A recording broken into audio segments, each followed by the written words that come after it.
రంగయ్య, నీకోసం ఎవరో వచ్చారు.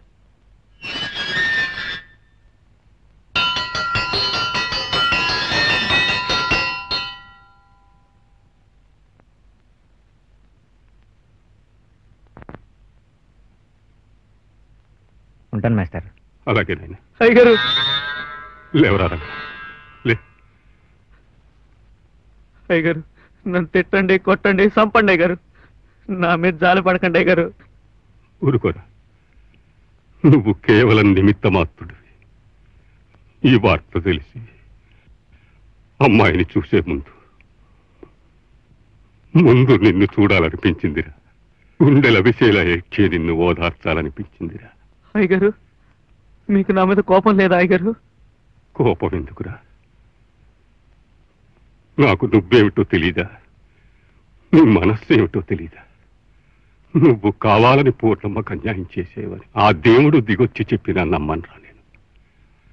నువ్వు పెళ్లి చేసుకుని ఆ డబ్బు పూర్ణమ్మకి కట్టంగా ఇచ్చేవని ఇందాకే తెలిసింది. నా కళ్ళకు నువ్వు ఆకాశం అంత ఎత్తు ఎదిగి కనిపిస్తున్నావు. నువ్వు చేసిన సహాయానికి గాను నేనొక్క పని చేసి వెడదామని వచ్చానురా. ఏమిటయ్యగారు? అయ్యగారు,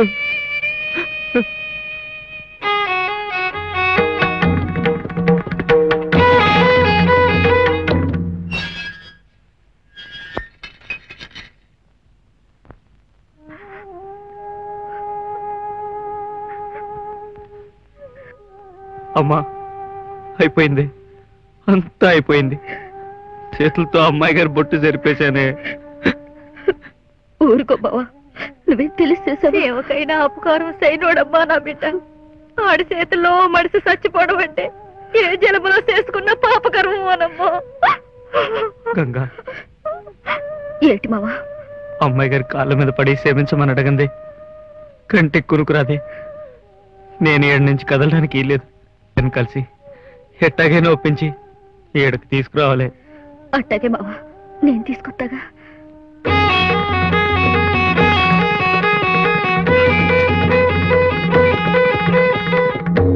అమ్మాయి గారు అస్సలు మాట్లాడలేదా? పుట్టెడు శోకంలో ఉంటే బిడ్డ ఏం మాట్లాడుతుందిరా పాపం. ఏడతా ఉండిపోయింది. శోకం కాదే, అమ్మాయి గారికి నా మీద కోపం వచ్చి ఉంటుంది. అమ్మాయి గారు జరిగింది నేను వెళ్ళి చెప్పుకోవడానికి లేదు. అమ్మాయి గారు ఇక్కడికి రారు. దినం అయిపోగానే అమ్మాయి గారు నా ఊరు పంపేస్తానంది మా వాళ్ళ అత్తగారు.